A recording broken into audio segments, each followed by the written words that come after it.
All right, I'm going to get this started. There may be some more people wandering. And let me first apologize if a little bit of chest congestion. I've been fighting that a little bit.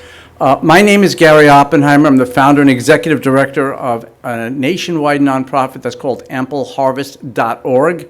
And that's its real name. Only Michelle Obama got to say Ample Harvest, that you'll be hearing in a couple of minutes. And Chief Henry Redcloud, who is supposed to be coming by live video, we can't do that, so we have pre-recorded stuff from him, so I apologize for that in advance. So I'm going to start with this. We got 5 things here, and only one of them is true. So by show of hands, which one of these is true? America wastes 119 billion pounds of food. Okay. All vegetables we consume are grown on farms. All right. You can use a SNAP card to buy plants and edible seeds. A couple more yeses. Google Maps and Waze can get you to any food pantry in America. All right. And you're not allowed to donate fresh food to local food pantries. The actual answer is simply that you can use your SNAP and EBT card to buy fresh food, whether it's at a garden center or even online. Bonnie Plants is available on Amazon. It's a great product, and you can buy it and with your SNAP card.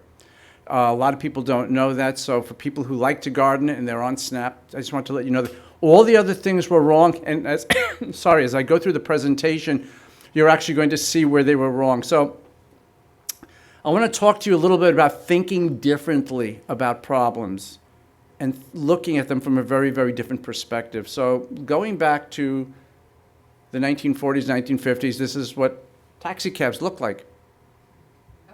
And today, this is what taxi cabs look like. And going back to the 1940s or 50s, and today, this is what people looking for a cab look like. And if I'm one of those people, this is what I'm probably seeing, not a yellow cab in sight. And if I'm a cab driver, I'm probably not seeing any passengers in sight. This is not a transportation problem. This was an information problem. And I want you to think about how you would look at that problem from the perspective of information rather than just getting in a cab and driving someplace. This is where Uber and Lyft, which are not transportation companies but information, please come in, transportation companies said, we can solve this problem.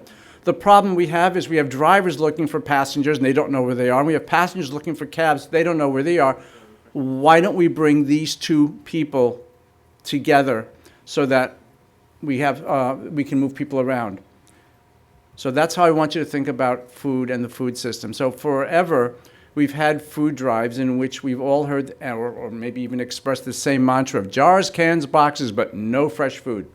That's how food drives typically operate. So this is a slide that's probably not needed in this group, but I'm going to have it up because just so everybody's clear.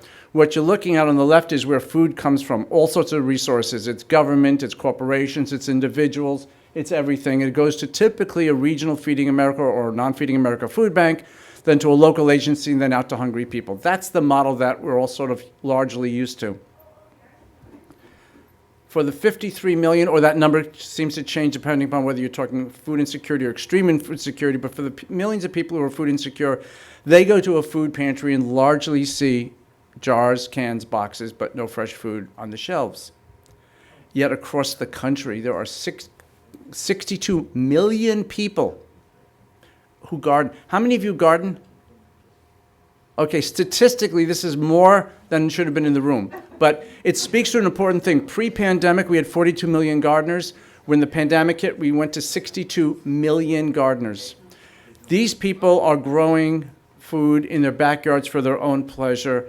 And the kicker is, us gardeners and our food insecure neighbors were living side by side across the country. It's not them and us. It's not people on the other side of the railroad track. It is the neighbor next door, and in many cases, the food insecure person is him or herself also a gardener. Gardeners come from all communities. Of late, they've now been younger men. They used to be, 70% used to be women, 35 to 85. Since the pandemic, that particular number shifted some. And we gardeners, and this is a pre-pandemic number, pre-pandemic, we grew 11 plus billion pounds more food than we could use or preserve or share with friends.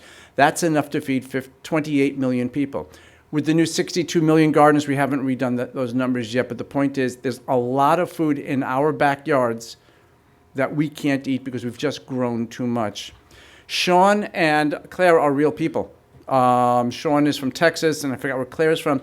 And they each grow on average 270 pounds a year more food in their garden than they can use. That's the average number that us gardeners grow. Now, yes, if you have a small garden that's 5 feet by 5 feet, you may say, I'm never going to grow that much. But many people have gardens the size of this room. We gardeners hate wasting the food we grew. I mean, that's why we try to force it on neighbors or stuff it in somebody's car at the office or whatever. We hate wasting it, but we were never allowed to donate it. The problem of food waste, as you may well know, is that it not only deprives people of food and nutrition, it actually exacerbates climate change. I was named CNN Hero in April 2010, and that next day I got this email. This gentleman, before he heard of ampleharvest.org, he had thrown away 8 55-gallon drums of citrus fruit on his property. Now, admittedly, he lived, I think, in Arizona. But to give you an idea of the scope of the waste that takes place, not because people wanted to waste, because they thought they had no alternative. So you saw this slide before?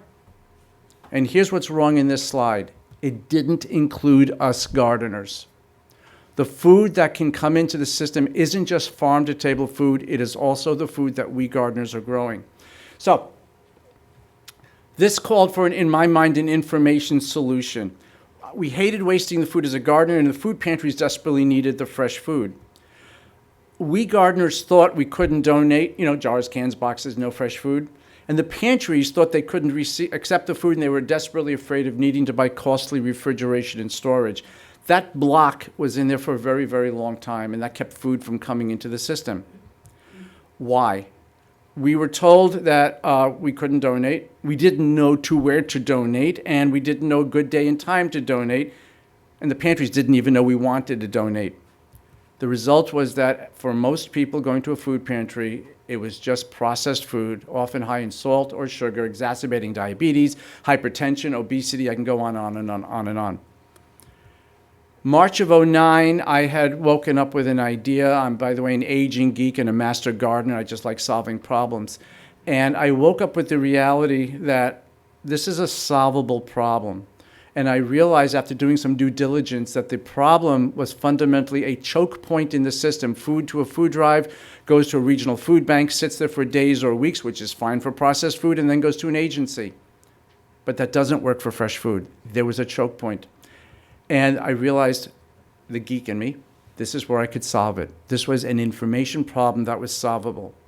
And the solution was to educate the gardeners, tell America's then 42, now 62 million gardeners that the solution to hunger is in your backyard. Create a search engine to enable them to find a food pantry in their neighborhood eager for that food. Introduce something called just-in-time inventory logic. It's commonly used in business where things come in just when they are needed, meaning the food would come into the food pantry hours before the hungry families came in to get it, so it went from my garden to the pantry to a hungry family's dinner table on a same day or next day basis. That eliminates the need for refrigeration and storage, and by the way, gives the food insecure family food fresher than you and I can buy in the supermarket. And most importantly, get out of the way. I didn't want me then, or now us as an organization, to be in the middle of transacting all this stuff. I wanted this to be something where the gardeners in the community connected with the food pantries in the community on a sustained and sustainable basis. This is very much a community program, but on a nationwide basis. So I turned a noun into a verb, and it didn't exist back then, but effectively I created ampleharvest.org to Uberize the food system, to enable the gardeners to learn that they could connect directly with the food pantry and bypass that choke point in there. So that while Sean couldn't donate to the food bank, and that resulted with him throwing away billions, well, not him, but collectively, billions of pounds of food lost to waste or forced on people who didn't want it. When I created it as a peer-to-peer solution from the garden to the food pantry to the hungry family, suddenly that food flowed, and I'm so grateful the animations work because we had to redo this presentation this morning, that he's able to donate to the food pantry for the next 20 years of his gardening life, every year when he has too much of anything, making this a sustained and sustainable solution. And it's also one touch, because once he knows that he can donate to a food pantry, he'll do that for the rest of his gardening life. And he's already connected to that particular food pantry. That food then gets to food insecure families. This is an example of what it looks like when food from an inner city, happens to be in Bridgeport, Connecticut, gets donated to a food pantry from a gardener. This is one gardener's surplus on one weekend. Here's some other pictures of surplus food that was donated. And this happens to be my favorite picture, because this is what food insecure families see when they come into a food pantry, and that beautiful food's been laid out on the table. And I can tell you from fly on the wall firsthand experience, when they come in and they see fresh food, it's the first thing they go to. The people who are going to a food pantry because they need help know that they want to get the healthiest food that they can get, and if they see it, they go for it. So the model for ampleharvest.org was built basically to enable food pantries to tell the gardeners that they wanted the food, very much appreciated, enable the gardeners to donate the food, and to enable the people who needed the food to have a much healthier diet for as long as they needed help. Sorry. So the gardener's experience, by the way, any gardener, any of you go to a website called ampleharvest.org. And you say, I want to donate food. By the way, before I go on, I should say that you'll also find there's a find food option there too. People who themselves are in need of food can also use Ample Harvest to find a local food pantry that has a better than average chance of having healthy food. But they say, I want to donate food. They put in their zip code where they live. Up comes a list of pantries. They pick the one that's most convenient to them and open on the day and the time that they want to donate. We give them basically the guidance, and this is going to be important when I get to the Native American Reservation discussion, on where the food pantry is and what the hours are, and Producepedia. Early on, I realized that not everybody knows what everything is in terms of produce. I had a school teacher call me up years ago and said that she once brought an apple, a banana, and a cucumber to her class, and a lot of the kids had no idea what a cucumber was. You know, a lot of kids grow up thinking that apples come pre-sliced in cellophane and peas come in cans. They're not used to fresh food. So we gardeners like to grow a wide variety of things. I grew kohlrabi one year. I still don't know why. But so the problem is, if you show up with some wonderful stuff from your garden and you've got people who have never seen it or are unfamiliar with it, so we created a program called Producepedia. So the gardener can print out a page, one copy, that describes the food that's being donated, cauliflower in this case, and includes in there nutritional information, how do you store it, how do you prepare it, and some fun facts, and a QR code. They take it to the pantry, the cauliflower gets laid out on the table with the QR code. Now, food insecure families come in, they say, I'm going to take some cauliflower, they take their phone, snap the QR code. They now have this page on their phone. When they get home, they know how to work with the cauliflower. And we're building this up to include many, many other types of produce so that the people who are getting the food can make the best possible use of it. Now, we did surveys over the years. I want to underscore something. We don't touch the food. We don't see the food. This is between the gardener and the food pantry. So what we did is we've asked gardeners over the years, tell us about your donating experience. And this was in 2015, 2016, nearly 2000. If you knew a food pantry welcomed food, would you donate it? 82%, I think the number's a bit higher now, said yes. The gardeners have been dying for this opportunity. If you knew a pantry wanted surplus food and you had the space to grow more, would you grow more? Half of the gardeners said yes, which means our 11 billion pounds of surplus is a floor. There's a lot more opportunity for more gardeners to be growing things if they want. You may be thinking this is just for the burbs. No. Where are you located? Suburban, urban, rural is almost equal around the board. Gardeners live in all particular settings. And we asked the question about growing, were you growing in a home or community gardens? Now, everybody keeps talking about community gardens. I've had discussions here. We're going after community gardens. Let me go back. I'm sorry. The vast majority are growing in backyards. As a matter of fact, statistically, community gardening represents 3% of gardening. 97% are in people's backyards, their patios, their roofs, or whatever. Our work is to get to those 97%. Every presentation needs an ugly slide, and this is it. But I'm only going to have you look at one number. The lower right number, this is some data that was analyzed by a team from the Harvard Business School and an economist. We are grateful for their support and help.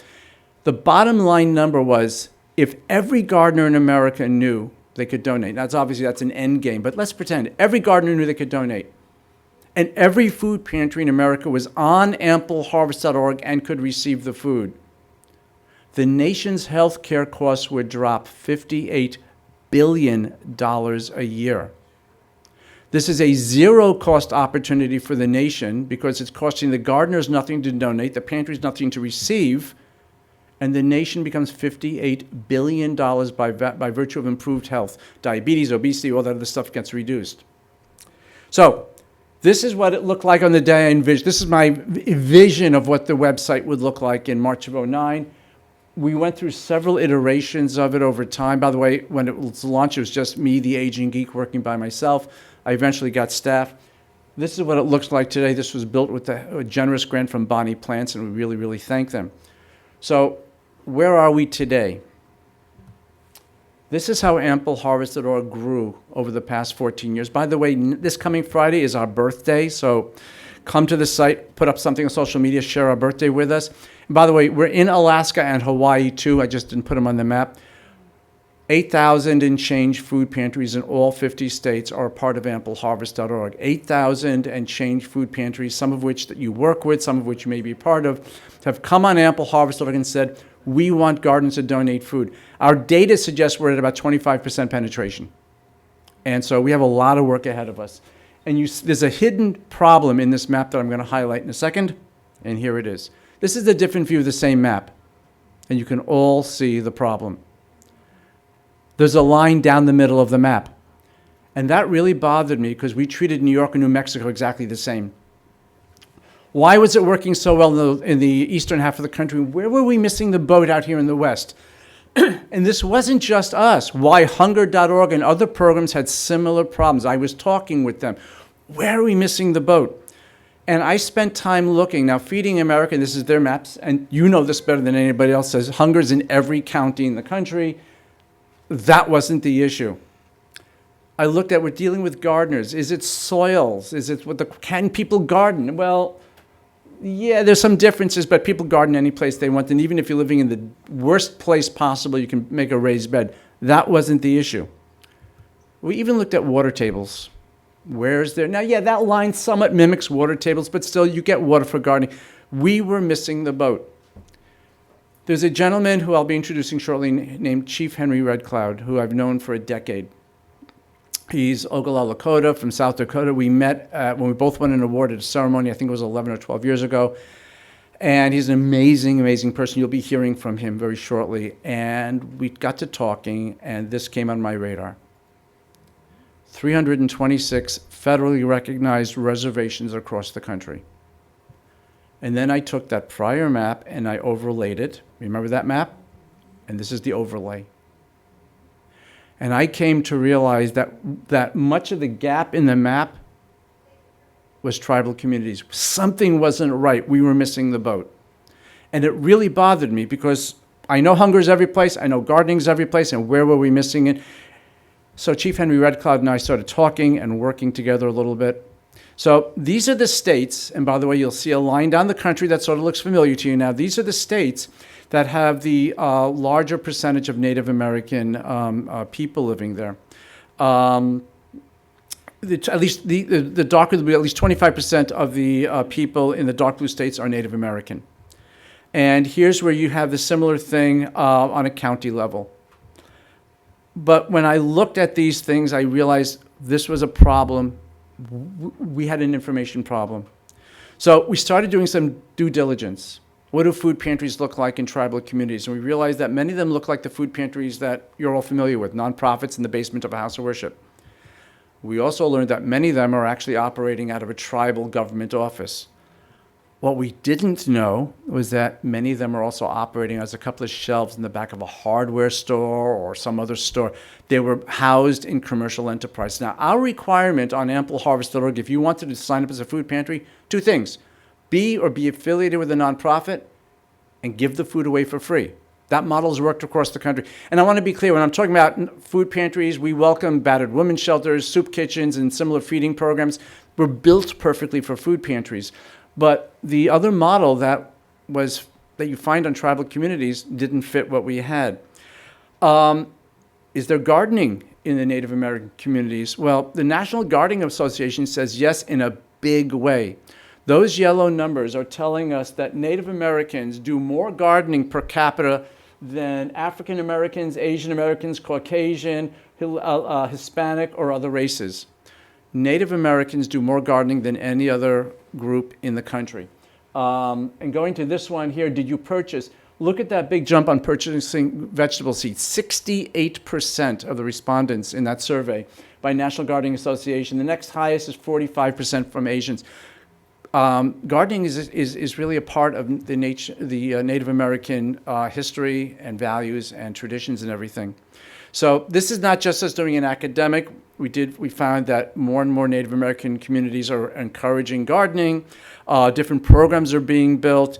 The New York Times is writing about it. Now, the USDA has run a Master Gardener program for Native American communities going way back. These are just some of the listings. So the question again was, what was wrong? Where were we missing the boat? Well, not all food pantries, it turns out, are nonprofits. We had to make a pivot there. Some reservations, and we were just talking about this, lack traditional street addresses. There's no 100 Main Street. The way you get to some places on some reservations is go to the gas station, turn left half a mile. That doesn't work if I want to get a gardener to a food pantry using Google Map or Waze. And also many reservations are lacking high-speed internet infrastructure.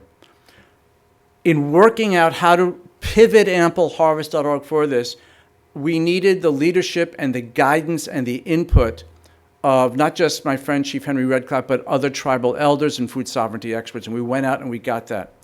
We were very much aware that there was a distinct need and preference for indigenous foods rather than commodity foods coming in. We had to go in accepting the reality that there was an inherent suspicion or caution about outside programs coming into Native American reservations and be respectful of that. We focused on language to make sure the right use of language. Again, respect was very important, and no appropriation. I just want to give a very quick story. I said if I went to you guys and drew a cross, you all imagine something Christian. If I drew a Star of David, something Jewish, crescent Muslim, those images are there. And I said, Henry, what image can I put up on a page that speaks to Native Americans nationwide? And he said the eagle feather. And you're nodding yes. I said, great, we'll put that up. And then I was invited to a Google conference a little bit later on in Washington. I met another person who's East Coast Native American. He said, oh, no, medicine wheel. The different symbol used by a different part of the country. And so I said, oh boy, this is going to be a little messy. And then I went to the a conference of Native American health organizations. Forgive me, I forgot their name last May. And I was taken to the cleaners by somebody who said, you can't appropriate any of our symbols and images. And I realized we were walking into quicksand unnecessarily. So while the intent was good, the desire was good, we had to be respectful of the fact that the medicine wheel, the eagle feather, and others are symbols and images that are important, and we can't use them. So we had to back that up. We had to be respectful of that. In October of 2022, last year, we launched ampleharvest.org in Indian country as an adaptation of our core ampleharvest.org program, specifically designed to meet the needs and the challenges on the ground of these tribal communities. So this is a food pantry on a reservation on a no-named street. And we partnered with an amazing company. All of you should write this down. The company is called What 3 Words? Just take a look at it when you get home. What, the number 3 words. This company has mapped the entire planet, land and sea, into 10-foot by 10-foot squares and has given each square a name consisting of 3 words. I'm going to make this up. This half of the room is sitting in a section that's called mouse.cat.dog. And this half of the room is sitting in a square that's called red dot, blue dot, green. You have a way of identifying where exactly on the planet you each are. So we've adapted that technology for use in ampleharvest.org so that that food pantry, which has no street address, can now be providing guidance to a gardener who can use Waze or Google Maps to come. And by the way, this also allows now for reservations to use it for UPS, ambulances, police, anything else that's needed. It's really cool and it's free. You'd be amazed at how many places in America don't have zip codes where people live. We've adapted ampleharvest.org to work around that. And you may or may not be surprised at how many places simply have lousy internet and lousy infrastructure, and we've had to adapt to that. We made the pivots to make ampleharvest.org fit in tribal communities. And we've been guided by Chief Henry Redcloud, by a number of other people, and I'm delighted to say that Mark Ford, who's Apache, who's a senior person here at Feeding America, has been a part of the people who have been advising us. And we've been talking with many other people also, but I just wanted to highlight them. And we've had several people who have stepped up and said, I'm going to help you promote this, including, of course, Chief Henry Redcloud. Many of you have heard the name Sean Sherman, the sous chef, who, by the way, if you ever go to his restaurant, it is stunning in Minnesota, and he's a wonderful man. And Bill Miller, who, when we first connected, was so excited. He's a three-time Grammy winner. He stopped on his way from Pittsburgh to Boston at my house. I'm in New Jersey, just to meet with me. So we're going to be working with more people to help improve the outreach into Native American communities. We announced the program at the White House, President Biden's Hunger Conference in October, and the next day I had a meeting at the Navajo Nation's offices in Washington, D.C. It's the only nation, I believe, that has more or less what you'd call an embassy in Washington. They were very excited, and an article appeared about ample harvest in Indian country in their newsletter the following week. And by the way, they grabbed that image, but that's actually the back of my car full of food from my garden going to a food pantry. So yeah, I drive a Chevy Volt. So we're looking for people to join us to help us find more food pantries across any reservations, to help us get information to them, to help them learn about signing up, and to help us reach more gardeners. And again, I'm speaking about gardeners, not farmers, but people who grow food for pleasure, not for profit, to let them know that they can donate food. And we're also always looking for partners. We're doing something nobody else has ever done. This is, I said I'm an aging geek, so I'm now exploiting that. We're now using artificial intelligence with the help of an amazing team from a company of students in California called Praxis Consulting, who are using artificial intelligence to help us find food pantries nobody else could find. And we will be sharing this data with Feeding America. Mark Ford and I have discussed this already. We'll be doing two-way share, but we're going to be doing a deep dive, this is in progress right now, to find the hardware stores, the tribal government offices, and the standard food pantries to help us get as many more dots on the map as possible so that gardeners can be donating the food.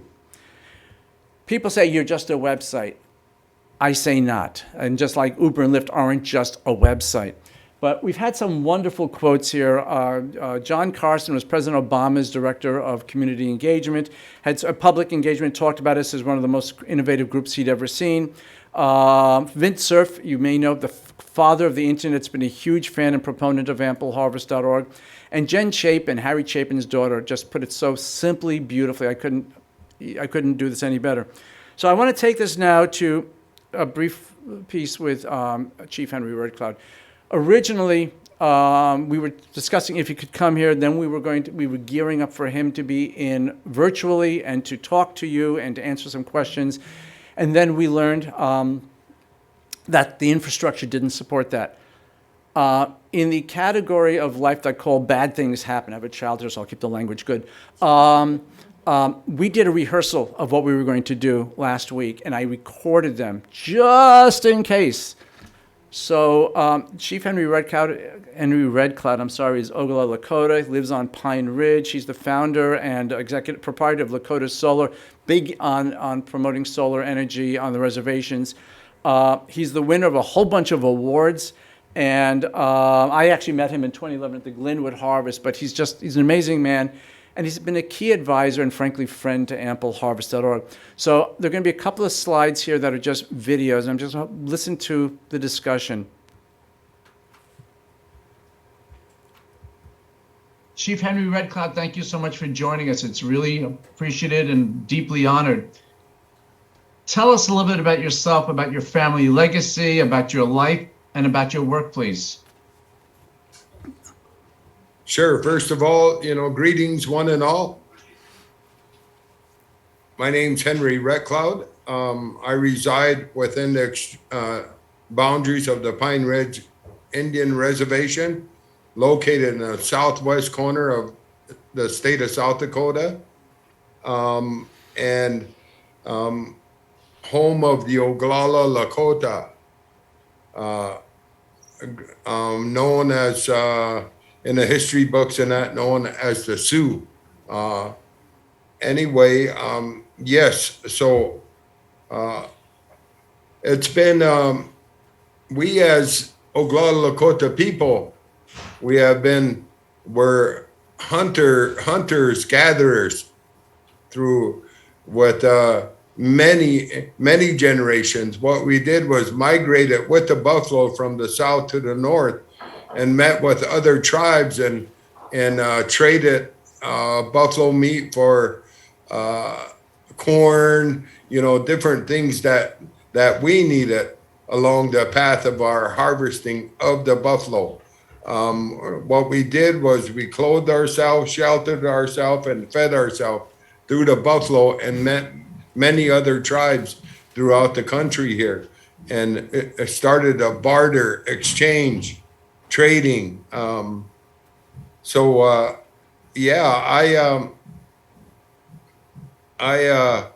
that's how the Oglala Lakota live for neons. And my role today, I stand here today, I sit before you as a fifth direct descendant of Mahpialuta of 1822, 1909. So I'm a fifth direct descendant. Also, as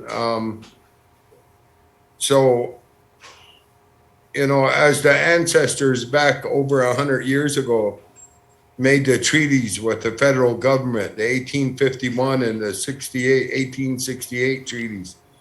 They were made. The very first one was the Boundary Treaty of 1851, and then leading up to 1868 was the Peace Treaty. Both treaties were initiated by the federal government. And then since that time of 1870,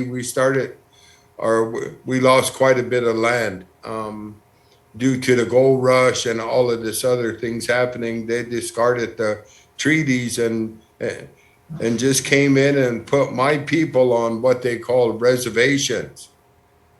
And so with limited access to hunting, we couldn't hunt. So we turned our life to farming. We started to farm and raise some cattle, chickens, and that. And we start doing that. The early 20th century. That's what we started to do, and today that's still happening here today. I'm residing on a piece of ancestral land that I've been here for 27 years now, Gary. I've been here, and my very first thing when I arrived here was I turned the ground over and I start planting food. And that was, 27 years ago. And every year since, we went and always, put a garden in. We have 1950s, early 50s, HUD came in. There was a lot of sustainable farms here throughout Indian country. Everybody coexisting with the land, growing their food, living from the land. And then HUD came in and built some houses, some, cluster houses, and invited people to move in off their lands and come live in a place where you can turn the spigot, the kitchen spigot on, and you can flip a light switch. And which was all good, but you know, there were some circumstances to that. There were some laws that had to be followed within HUD that still exist, you know, today. For instance, you can't have a garden in your backyard. You can grow grass, you can grow Kentucky bluegrass and make it look nice and grow some flowers, but you can't have a garden. You you could only have, you know, one pet, one car, and you know, so it stopped people from, you know, growing food. And you know, today people back in the 1990s, people are tired, they're sick. They're sick. They got, you know, diabetes, they got cancer, you know, all of these things from eating poor food from the only supermarket in the village here. There's only one supermarket and they sell the generic brand food. Of eating of that all of your life leads to, you know, diabetes. People were tired of that and wanting to get back to growing their own food, and I asked several people, probably over 100 people, which didn't take them long to respond at all. I said, if there was a wish that can be granted to you today, right this second, what would that be? And they said, I would like to get back to the old homestead. We grew our food there. We raised our chickens, our cattle. We were happy. We were healthy. You know, I would like to get back to the old homestead, rekindle that fire. So that's where I found myself there. How does one do that in Indian country? How does one get back to the old fireplace, the old homestead?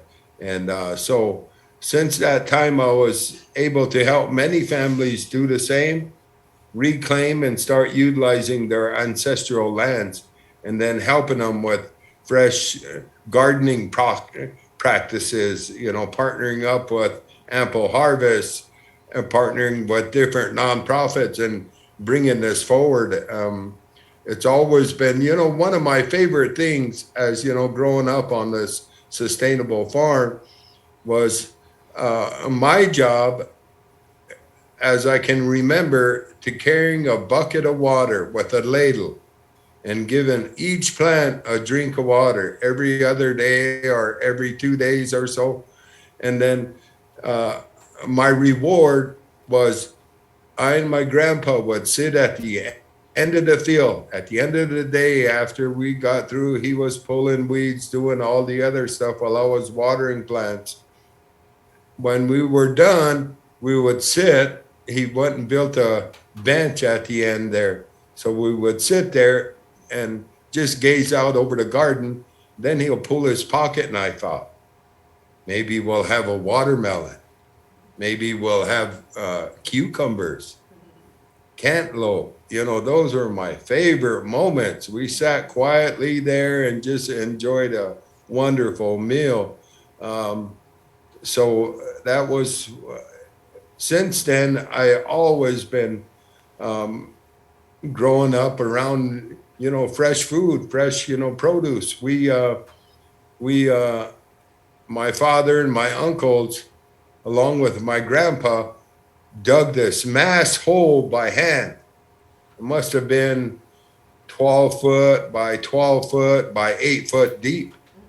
They went and dug it by hand. It took several days to, you know, dig that.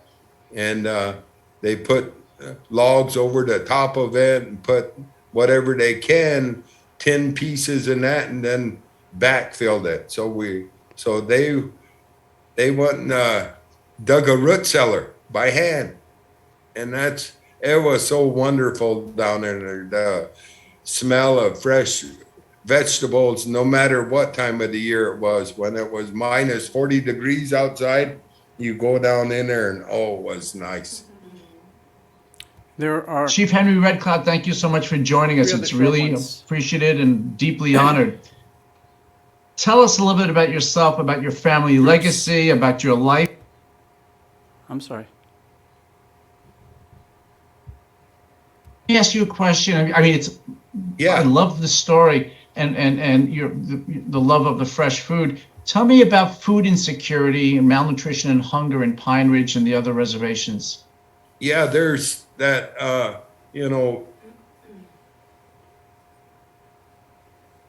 lot of people here, Gary, food's hard to come by. We're here on the Pine Ridge. You can Google the stats, and there's like 89% unemployment here. People can't afford to go to the store. Or, people are, if they do, then they buy the poorest quality food that there is. And uh, getting back to growing your own food, getting back to the old homestead is very important. Last year, uh, it, so you can't do some things within the village. Last year, we partnered with the Oglala Sioux tribe and brought forward this food sovereignty program, which fed the elders. Uh, we were able to uh, pull 1,600 pounds of fresh vegetables out from the garden there and disperse them out every day. We went out, we partnered with Meals on Wheels, and we took fresh produce through them, through their uh, delivery techs. They were able to, we left the vegetables there, and they were able to deliver them out every day, and people were so happy to receive homegrown fresh vegetables. Food's hard to come by here, very hard to come by.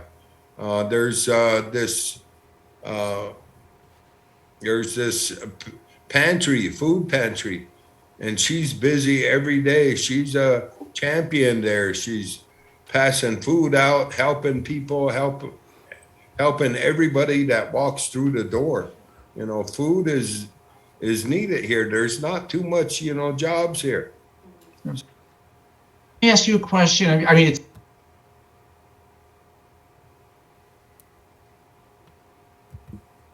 and I'm assuming that people really want to have the foods they traditionally valued and grew.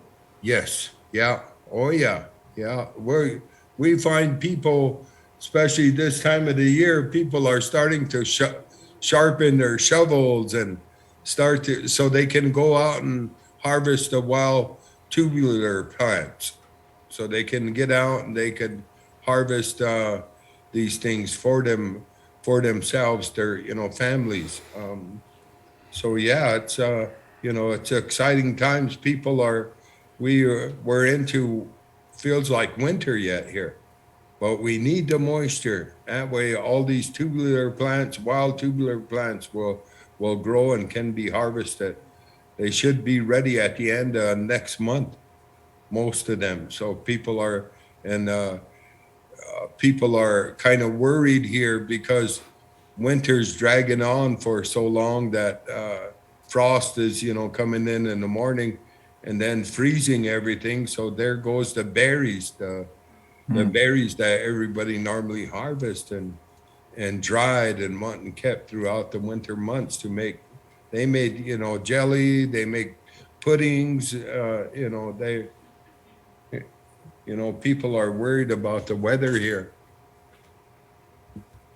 And I'm assuming that people really want to. But let me ask you, based on tribal traditions, both on your reservation and others, do you believe that people who garden and grow more than they can use will be donating when they learn that they can and to where they can donate?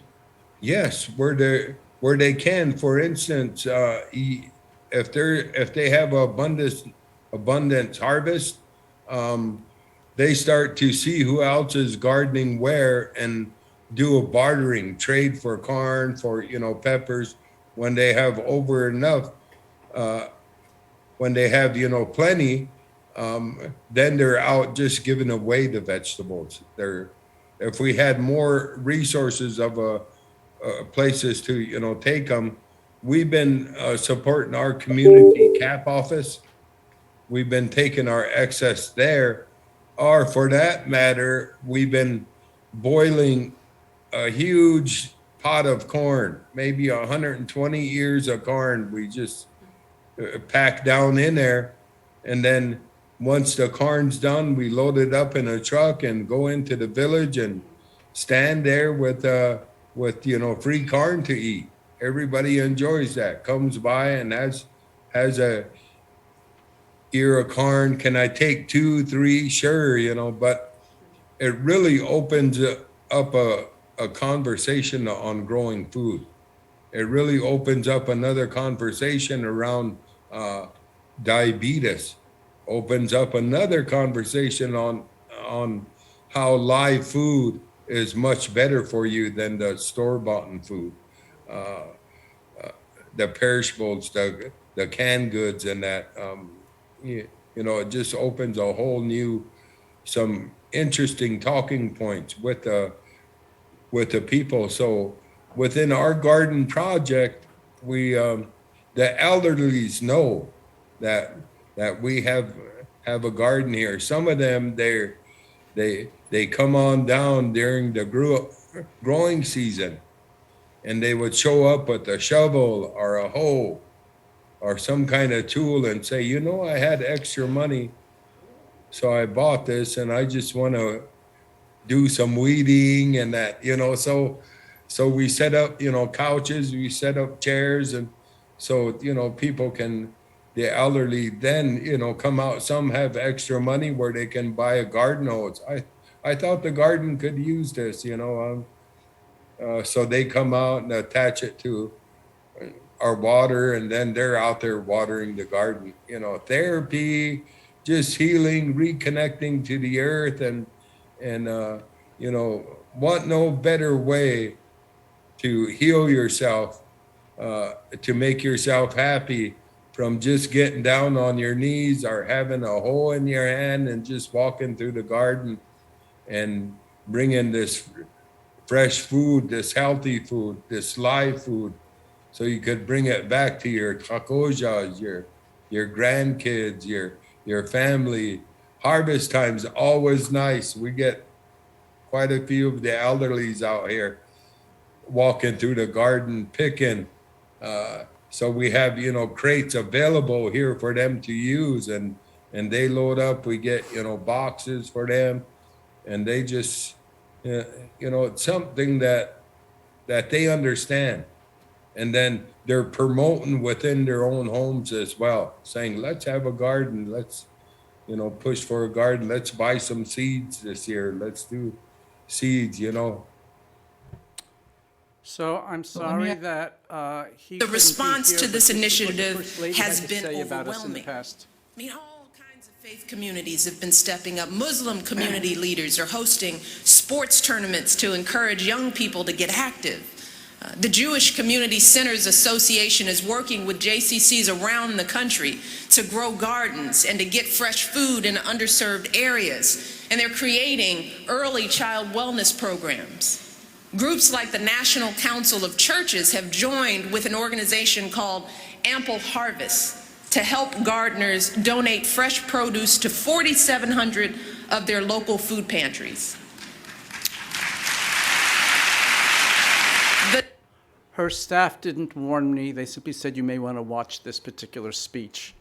And to this day, although I may have to make an exception for Chief Henry Red Cloud, but to this day, only Michelle Obama was allowed to say Ample Harvest. The name is actually ampleharvest.org. I next want to play a series of short videos that are from food pantries thanking gardeners for their donations. I wanted you to see, this is from pantries around the country. That's a very short piece, but to see the impact on the receiving end.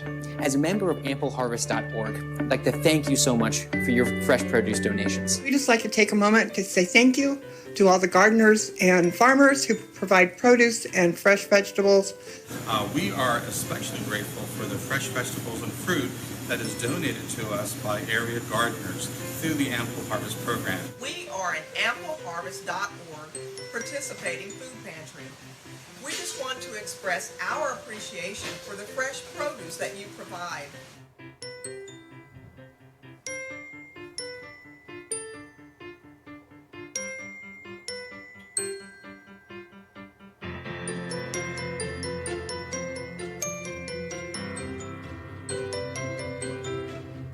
We are very grateful to ampleharvest.org for providing us with some fresh food that our clients can come in, make selections like they were at any regular grocery store or farmer's market, and provide healthy meals for their families.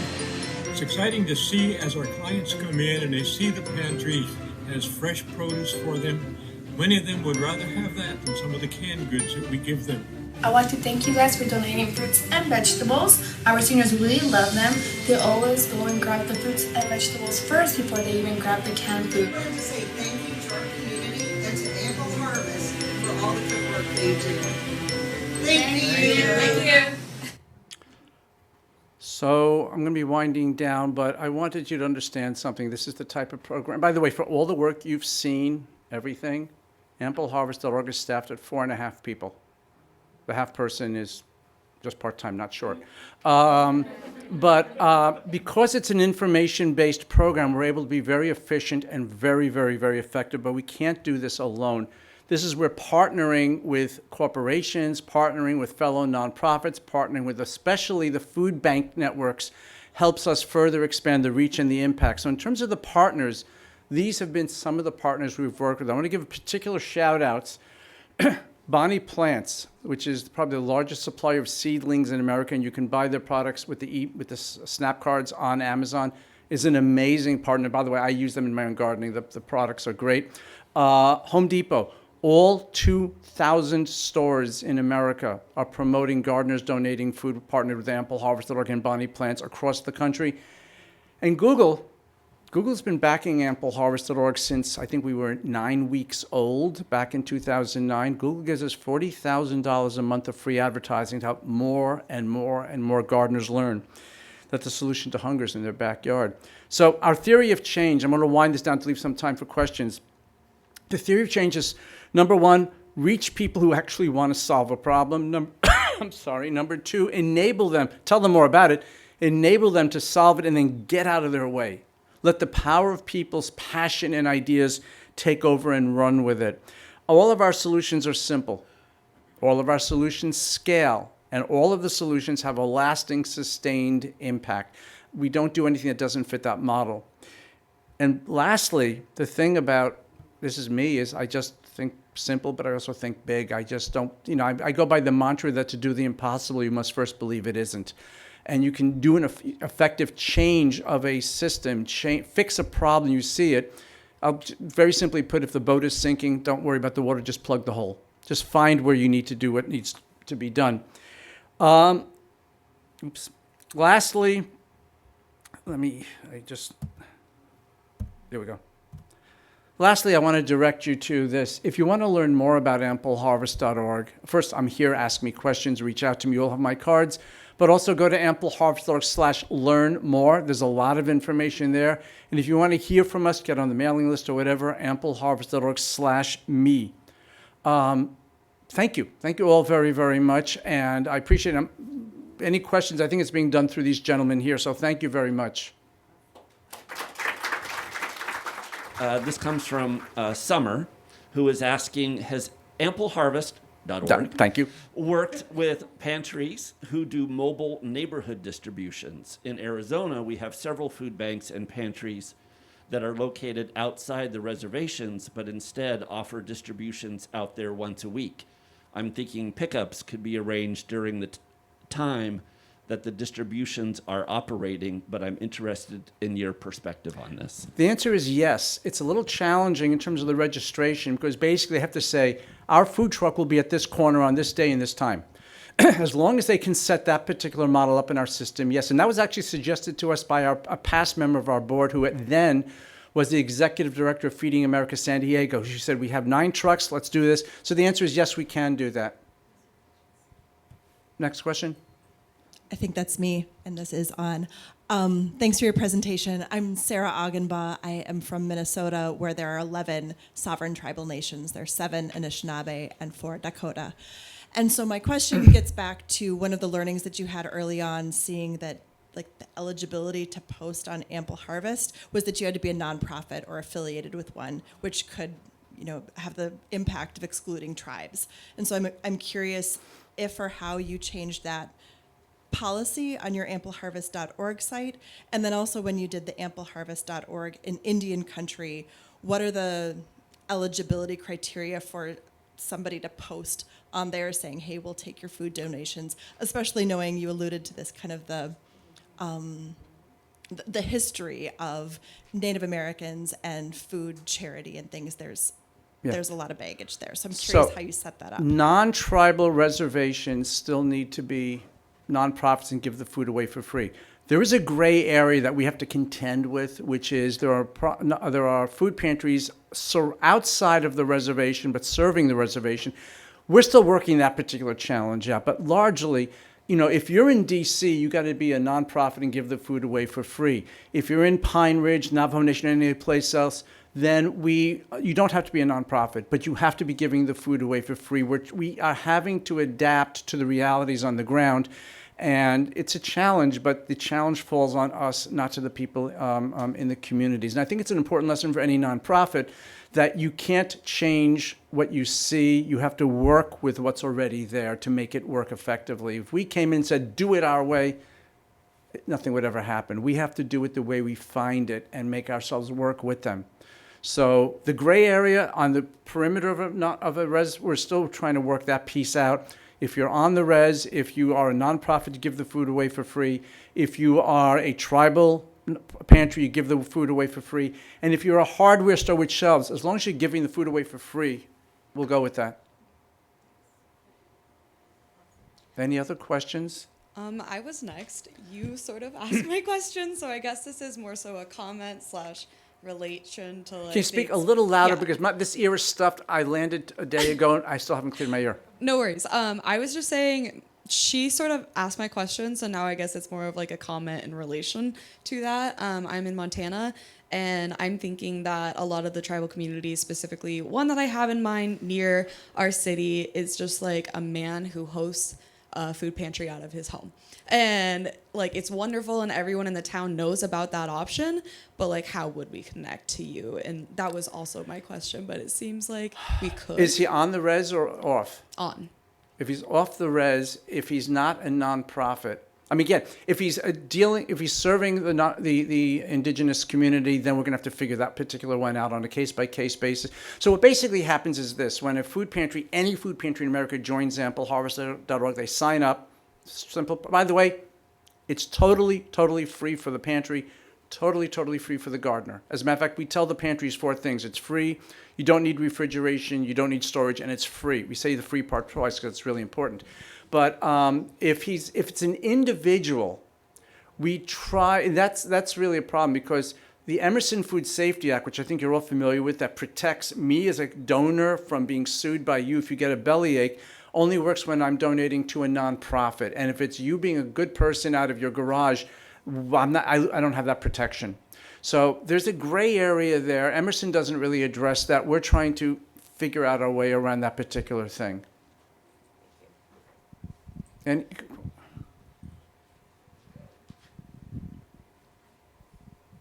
hello, my name is Karen. I come from North Dakota, and wanted to thank you for your efforts and for including Mr.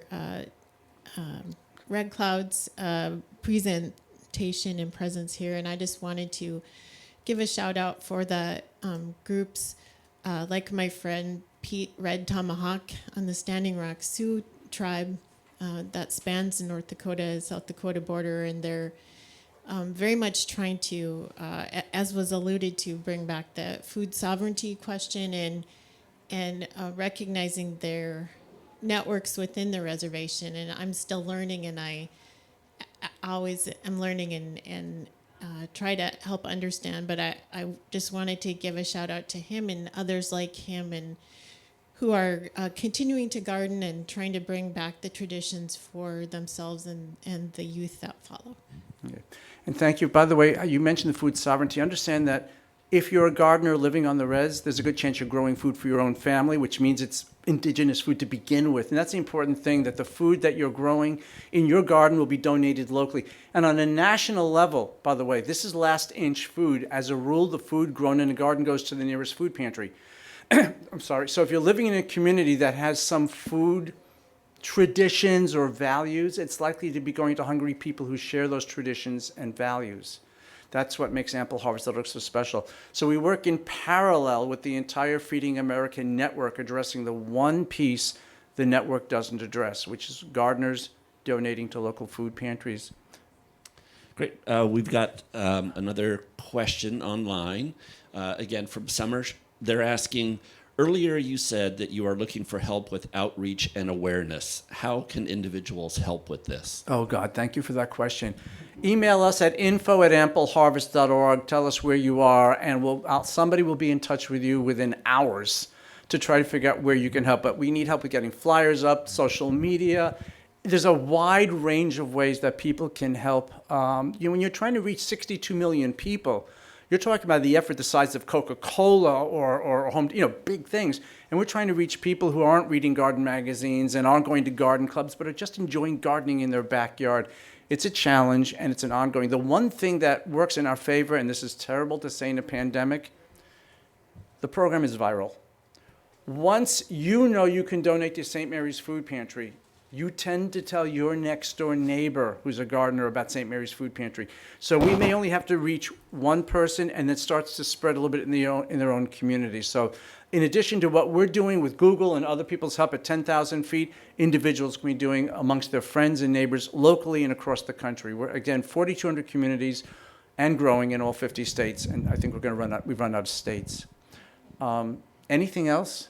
Well, I'm afraid we have also run out of time. We finished perfectly on time. Thank you. Thank you very much. I appreciate it. And again, any questions, you all have our cards. Thank you. And gentlemen who ran this, thank you very much.